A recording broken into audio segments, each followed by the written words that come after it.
Bismillahirrahmanirrahim. Assalamualaikum warahmatullahi wabarakatuh. Nama saya Arifatul Imah dari semester 4 Prodi HKIP.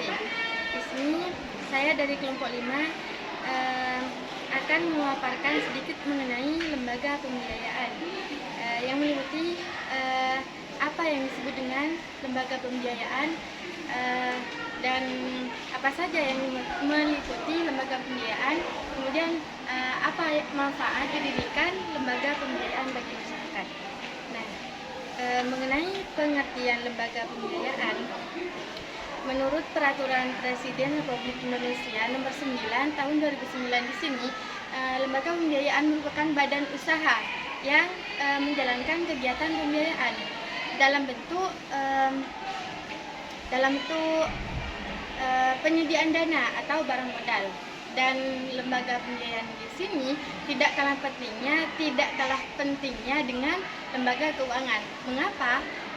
Karena lembaga pembiayaan di sini bisa menjadi pilihan alternatif bagi masyarakat untuk mendapatkan suntikan dana yang potensial dalam menunjang pertumbuhan ekonomi nasional. Itu. Namun tidak hanya itu, mereka juga memegang peranan penting dalam bidang pembangunan, seperti menampung aspirasi dan minat masyarakat, seperti itu. Dan lembaga ini juga ikut serta dalam pembangunan, yang mana para pelaku usaha dan masyarakat umum mengharapkan lembaga ini menyalurkan dana sebagai modal untuk kegiatan usaha mereka. Gitu. Kemudian mengenai apa saja yang meliputi lembaga pembiayaan. Nah, di sini ada beberapa jenis lembaga pembiayaan. Yang pertama yaitu perusahaan pembiayaan. Di mana perusahaan di sini merupakan badan usaha khusus yang dilakukan untuk sewa guna usaha, anjak piutang, dan atau usaha kartu kredit, seperti itu. Kemudian yang kedua yaitu perusahaan modal ventural. Dan perusahaan ini merupakan badan usaha yang melakukan usaha pembiayaan yang penyertaan modal ke dalam suatu perusahaan yang menerima bantuan pembiayaan tersebut yang disebut dengan investee company. Nah, untuk itu dengan menggunakan jangka waktu tertentu. Kemudian jenis yang ketiga yaitu perusahaan pembiayaan infrastruktur. Ya, perusahaan di sini merupakan badan yang didirikan khusus untuk melakukan pembiayaan dalam bentuk penyediaan dan dalam bentuk penyediaan dana untuk proyek infrastruktur. Dan kegiatan-kegiatan usaha badan di sini merupakan meliputi pemberian pinjaman langsung. Kemudian yang kedua yaitu refinancing atas infrastruktur yang telah dibiayai oleh pihak lain. Kemudian yang ketiga yaitu pemberian pinjaman subordinasi. Dan yang keempat yaitu manfaat didirikannya lembaga pembiayaan.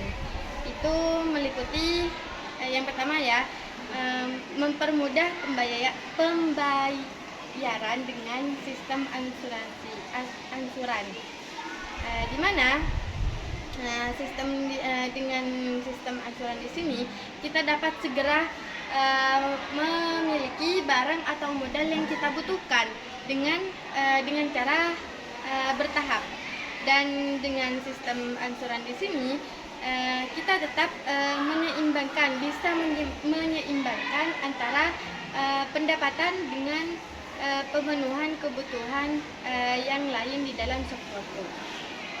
Nah, kemudian yang kedua yaitu proses pengajuan mudah dan cepat.